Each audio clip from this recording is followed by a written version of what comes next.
Assalamualaikum warahmatullahi wabarakatuh. Waalaikumsalam warahmatullahi wabarakatuh. Assalamualaikum warahmatullahi wabarakatuh. Anak-anak, terima kasih yang sudah ikut bergabung pada pelajaran IPA hari ini. Sesuai yang saya informasikan kemarin di grup WA atau melalui wali kelas kalian, bahwa hari ini kalian mengikuti pembelajaran IPA melalui Google Meet. Materinya adalah pembahasan soal materi tekanan. Kenapa? Karena minggu depan kalian akan mengikuti ulangan harian. Jadi silahkan kalian nanti ikuti sampai selesai, hanya 30 menit ke depan. Saya akan memberikan beberapa contoh soal agar kalian nanti setelah ini minggu depan bisa mengikuti ulangan harian dengan hasil yang maksimal. Sebelum saya mulai, anak-anak, biar pelajaran ini berjalan dengan lancar 30 menit ke depan, mari kita sama-sama berdoa dulu. Berdoa menurut agama dan kepercayaan masing-masing. Berdoa, silahkan.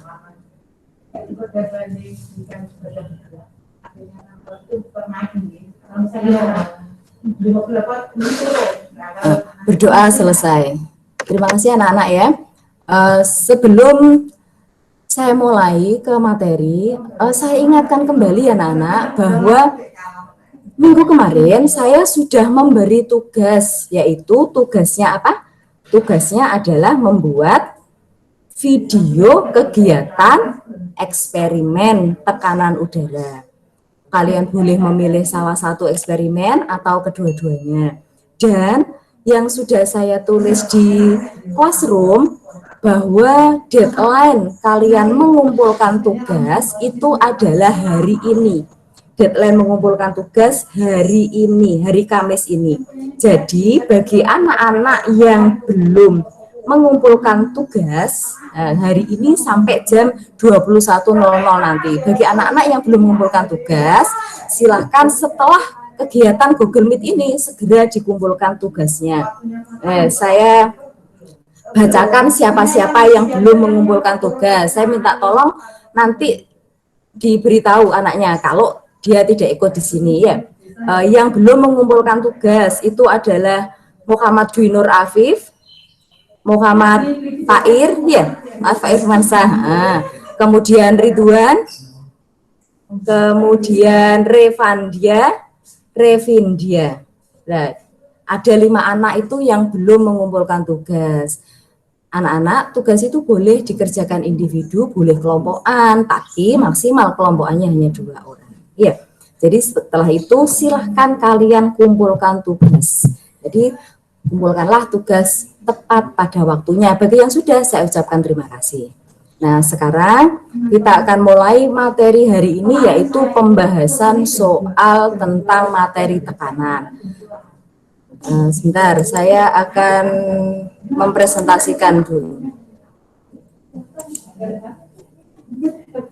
Bentar.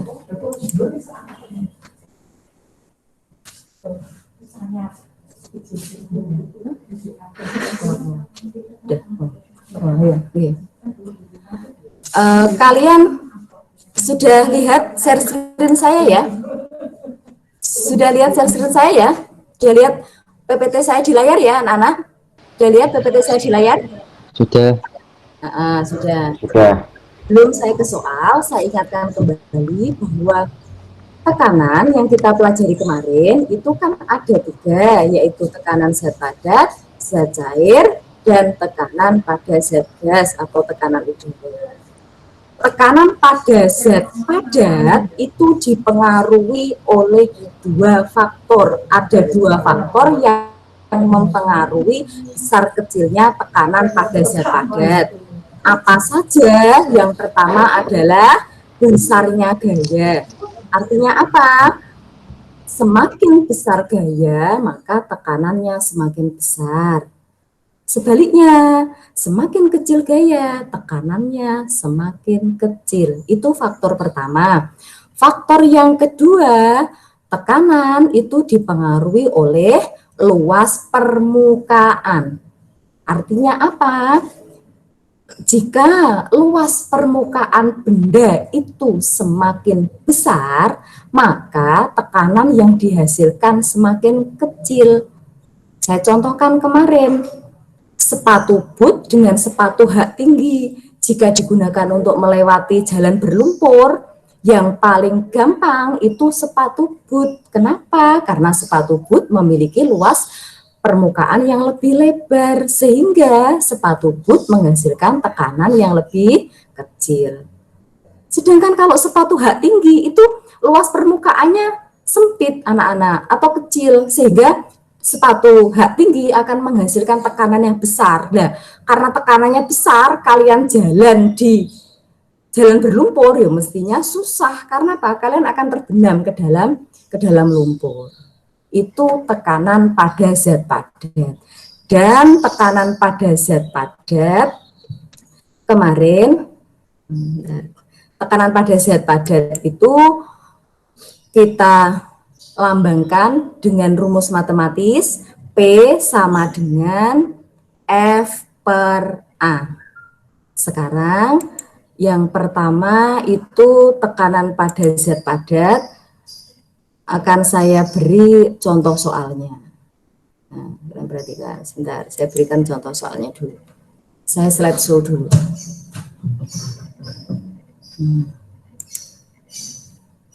Nah, kalian perhatikan soal yang nomor 1. Soal yang nomor 1, soalnya seperti ini. Sebuah balok kayu berukuran 200 cm kali 50 cm kali 100 cm diletakkan di atas tanah dengan gaya sebesar 500 Newton. Berapakah tekanan maksimum atau tekanan terbesar dari balok kayu tersebut? Nah, kalau ada soal seperti ini, bagaimana caranya? Tulis dulu yang diketahui. Apa saja yang diketahui? Ada panjangnya balok, ya, panjangnya balok ini 200 cm, lebarnya 50 cm, tingginya 100 cm.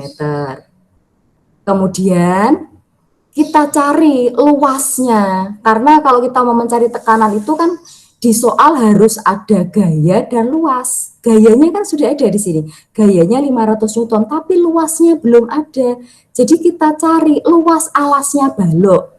Balok itu bisa ditempatkan 3 posisi anak-anak. Posisi yang pertama itu luasnya panjang kali lebar 200 kali 50, hasilnya adalah 10.000. Kemungkinan yang kedua, baloknya ditempatkan pada posisi yang kedua, yaitu panjang dengan tinggi, panjang kali tinggi 200 kali 100. Jawabannya adalah 20.000 cm persegi.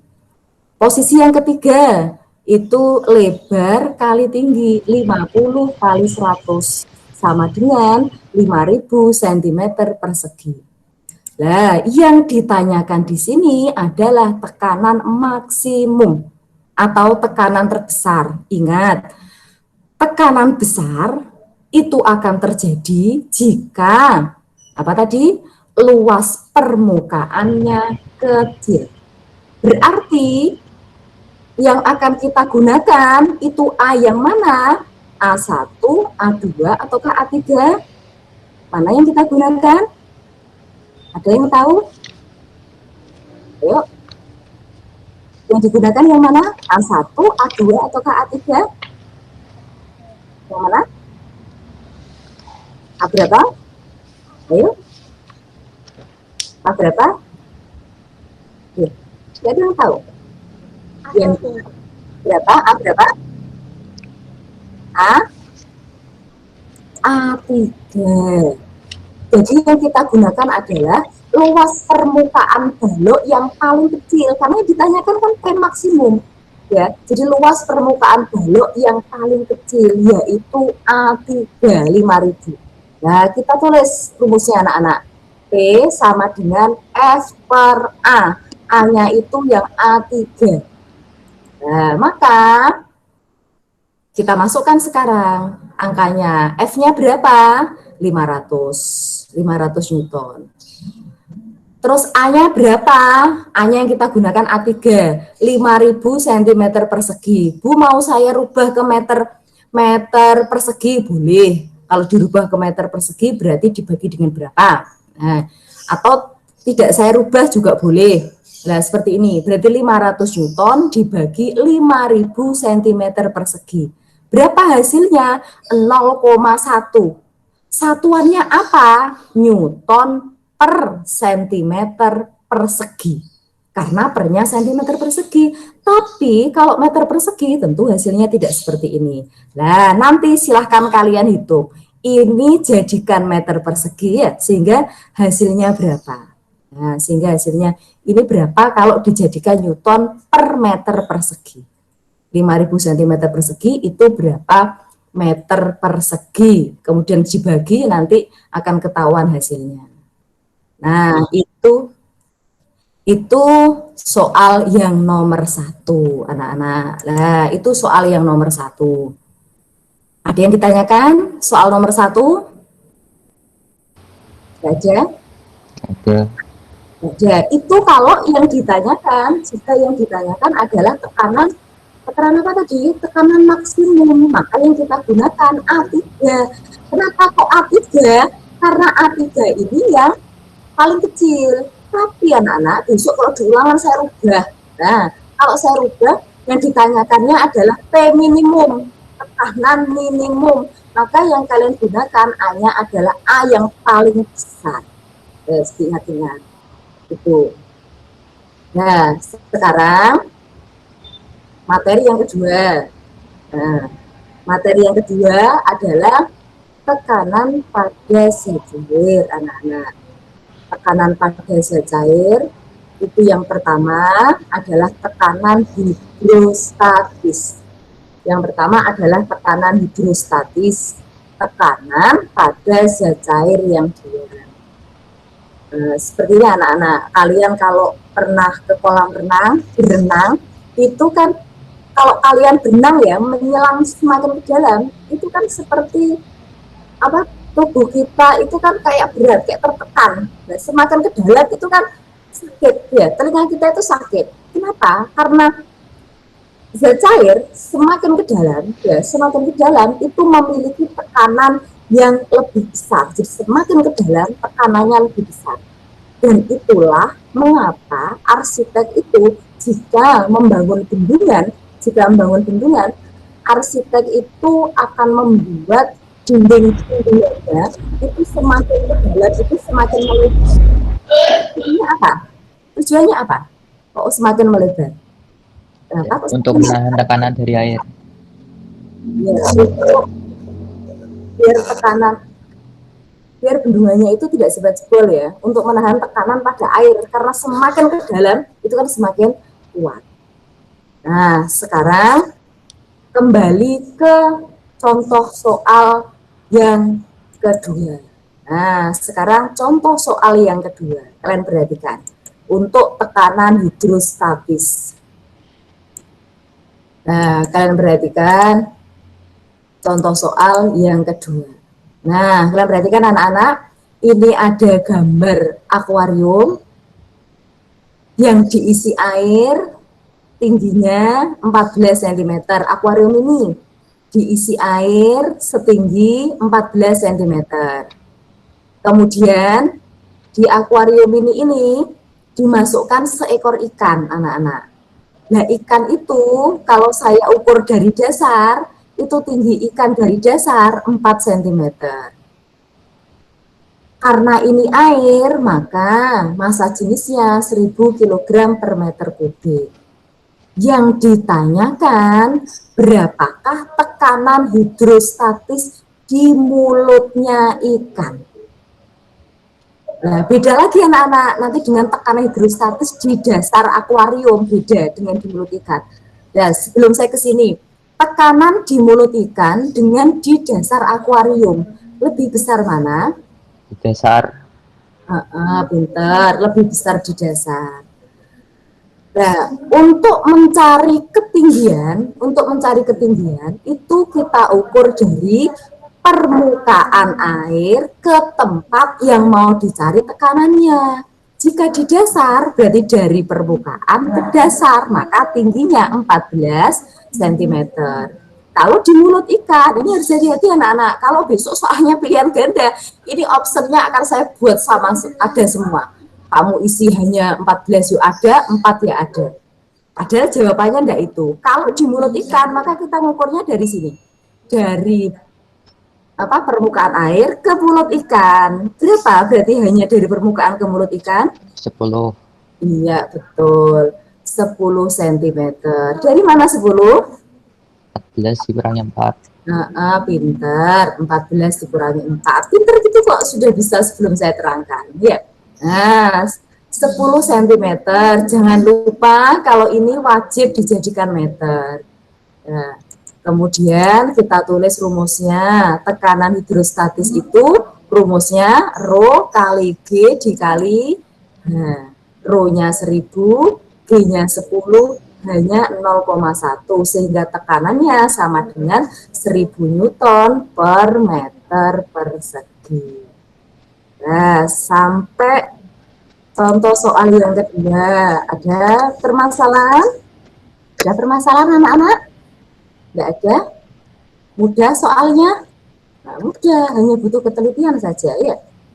Nah, ini kalau soal saya uraian. Nah, dan nanti kalau soalnya pilihan ganda, opsi jawaban yang menurutmu ada, saya sisipkan di situ. Tujuannya apa? Biar untuk mengetahui kalian teliti apa tidak. Seperti itu.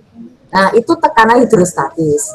Kemudian, materi tekanan zat cair yang selanjutnya itu adalah hukum Pascal. Hukum Pascal ini biasanya dimanfaatkan pada pompa hidrolik, dongkrak hidrolik anak-anak. Dongkrak hidrolik itu biasanya yang digunakan sama tukang bengkel ya, yang mau mengganti roda mobil itu kan pasti pakai dongkrak. Atau kalau kalian pergi ke tempat cucian mobil yang hidrolis, itu kan juga ada alat yang digunakan untuk mengangkat mobil. Ini adalah alat pengangkat mobil hidrolis, itu menggunakan hukum Pascal. Kenapa disebut hukum Pascal? Karena yang menemukan itu bernama Blaise Pascal. Nah, nanti kalau yang menemukan itu adalah Alfian, nah hukumnya akan dinamakan hukum Alfian. Seperti itu ya. Nah, untuk menghargai penemunya, biar dikenal meskipun penemunya sudah tidak ada puluhan tahun yang lalu. Nah, pada hukum Pascal, menurut Pascal, hukum Pascal itu berbunyi, tekanan zat cair dalam ruang tertutup diteruskan ke segala arah dan sama besar. Itu hukum Pascal. Tekanan pada zat cair dalam ruang tertutup diteruskan ke segala arah dan sama besar.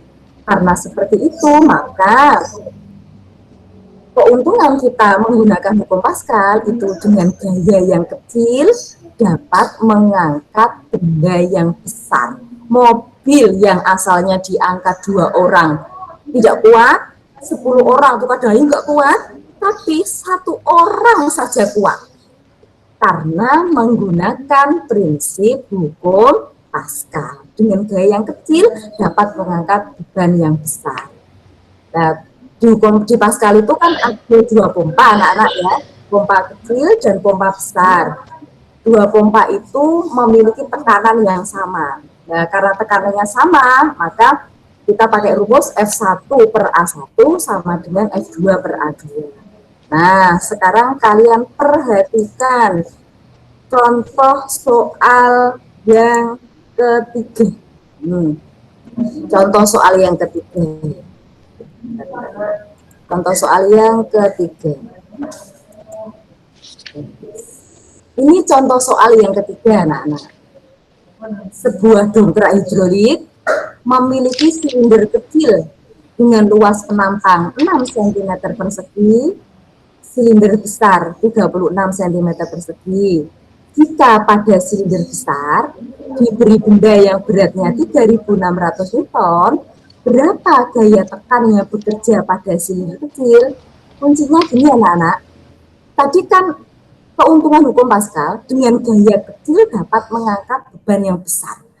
Ini gaya tekannya nanti hasilnya pasti lebih kecil dari ini. Nah, sekarang kita kerjakan. Tulis dulu yang diketahui. A1 itu 1 itu kan kecil, A1 6, A2-nya 36 cm persegi.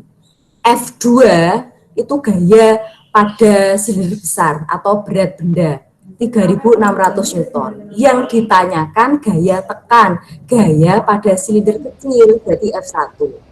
Apa rumusnya? Ini rumusnya. Kalian nyari F1, rumusnya yuk ini, A1, F2, A2, ini rumusnya. Nah, ini diingat-ingat. F1 per A1 sama dengan F2 per A2. Masukkan aja. F1 belum diketahui, yang ditanyakan, tulis saja F1. A1-nya 6, F2-nya 3.600, A2-nya 36. Nah, sekarang matematikanya. Fisikanya itu hanya sampai sini. Sampai di sini bisa, berarti kalian paham konsep ini. Setelah itu matematikanya, kalau ada tekan dalam dua ruas, kalikan silang. F1 kali 36 sama dengan 6 kali 3.600. Hasilnya adalah 6.000 Newton. Nah, itu tentang hukum Pascal. Yes, ada lagi yang ditanyakan sampai sini di hukum Pascal? Sampai nomor 3, ada yang ditanyakan anak-anak? Tidak ada? Tidak. Nah, pinter, gampang ya. Sekarang yang terakhir itu adalah tekanan zat cair yang dikemukakan oleh ilmuwan fisika yang bernama Archimedes. Archimedes itu menemukan hukumnya secara tidak sengaja. Waktu Archimedes itu, konon katanya ya, Archimedes itu mandi di bak mandi, kemudian bak mandinya tumpah. Nah, karena Archimedes itu ahli berpikir, orang pintar, jenius, maka seperti itu saja dia heran, difikirkan kenapa kok seperti itu. Akhirnya Archimedes membuat eksperimen sehingga ditemukan bahwa setiap benda yang dimasukkan dalam zat cair akan mengalami gaya ke atas yang besarnya sama dengan berat zat cair yang dipindahkan. Nah, karena adanya gaya Archimedes, maka benda itu kalau kita masukkan dalam suatu zat cair akan mengalami 3 kemungkinan keadaan anak-anak. Apa saja? Mengapung, Terus melayang, sama tenggelam. tenggelam. Pintar Hatta, ada 3 itu. Nah, terapung itu yang bagaimana, melayang yang bagaimana, tenggelam yang bagaimana, sudah saya jelaskan di video yang dulu, tidak akan saya bahas sekarang. Sekarang, tanda kalian paham, nah, saya beri contoh soalnya. Sekarang contoh soal yang keempat. Contoh soal yang keempat, anak-anak. Nah, kalian perhatikan ini. Contoh soal yang keempat. Nah, kalian perhatikan anak-anak. Ini ada tabel. Nah, di sini perhatikan ada tabel.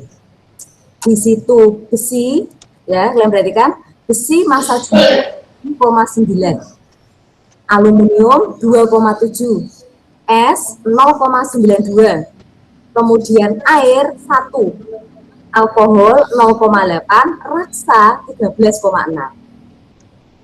Besi, aluminium, dan es ini akan saya masukkan ke dalam air, anak-anak. Besi, aluminium, es saya masukkan ke dalam air yang massa jenisnya 1. Pertanyaannya, bagaimana keadaan besi, aluminium, dan es di dalam air? Ya, besi bagaimana keadaannya kalau dimasukkan air? Tenggelam, Tenggelam, pinter. Mengapa tenggelam? karena massa jenisnya lebih berat daripada air.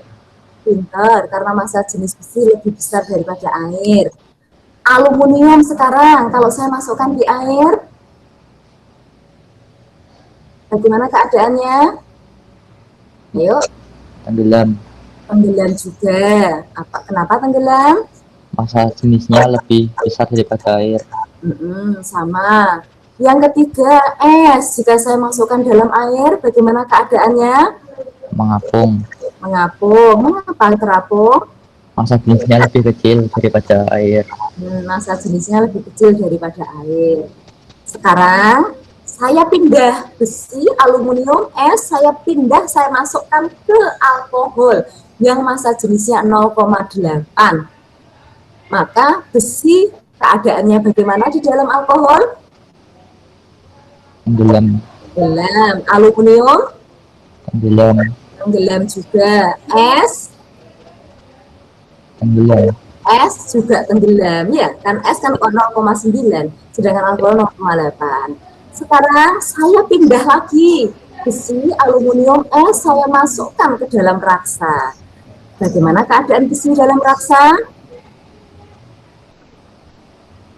Melayang. Melayang. Keadaan besi di raksa? Tenggelam. Besi 7,9, raksa 13,6. Oh. Apa? Tenggelam. Loh, kok tenggelam? Musuh. Apa? Terapung. Tenggelam. Oh iya, besi kan massa Ya. kecil ya. Aluminium? Sama terapung. Terapung juga. Es? Terapung. Juga terapung. Dan sampai di sini ada yang ditanyakan? Anak-anak, ada yang ditanyakan sampai di sini? Tidak ada? Cukup jelas? Sekarang tekanan yang ketiga itu adalah tekanan udara, anak-anak, seperti yang kalian praktekkan kemarin. Seperti halnya tekanan zat padat maupun zat cair, udara juga memiliki tekanan. Nah, menurut percobaan Torricelli, tekanan udara yang diukur pakai barometer, setiap kenaikan ketinggian tempat 100 meter, itu tekanannya berkurang 1 cm Hg. Dengan catatan, pada percobaan Torricelli, tekanan udara di permukaan laut itu 76 cm Hg. Jadi kalau ada tempat yang tingginya 100 meter dari atas permukaan laut, berarti berkurang 1. Berarti berapa tekanannya? 75 cm Hg. Makanya kenapa setiap kita misalkan naik gunung ya, semakin tinggi, itu tekanannya semakin besar. Kadang kan telinga kita kan sakit karena perbedaan tekanan yang mendadak itu. Telinga kita kan jadi sakit. Karena apa ya? Setiap naik ke tempat yang lebih tinggi itu kan tekanannya berkurang. Setiap naik 100 meter berkurang 1 cm Hg. Semakin tinggi dari permukaan laut, maka tekanannya juga semakin berkurang. Makanya kadang telinga kita sakit, dan di sana juga dingin. Nah, semakin tinggi kan seperti itu. Itu ada tekanan udara. Nah, sampai di sini adakah yang ditanyakan? Yang ditanyakan? Tidak ada? Sudah jelas? Ada 18 anak yang ikut hari ini. Terima kasih anak-anak ya yang mau ikut hari ini. Sebelum saya tutup, minta tolong kameranya kalian nyalakan dulu semua. Kameranya kalian nyalakan dulu semua. Terima kasih ya yang sudah ikut hari ini. Yang baru bergabung, ketinggalan tadi di depan, ini saya sudah merecord. Nanti recordnya akan saya share di Classroom, biar bisa kalian pelajari. Itu anak-anak ya. Terima kasih atas perhatiannya. Tetap semangat, meskipun harus belajar dari rumah ya. Sampai bertemu lagi pada pembelajaran Google Meet 2 atau 3 minggu yang akan datang. Setiap mau ulangan, kita akan pertemuan Google Meet. Itu anak-anak ya. Saya akhiri. Wassalamualaikum warahmatullahi wabarakatuh. Waalaikumsalam warahmatullahi wabarakatuh. Terima kasih, kalian bisa keluar dari grup. Sampai jumpa anak-anak.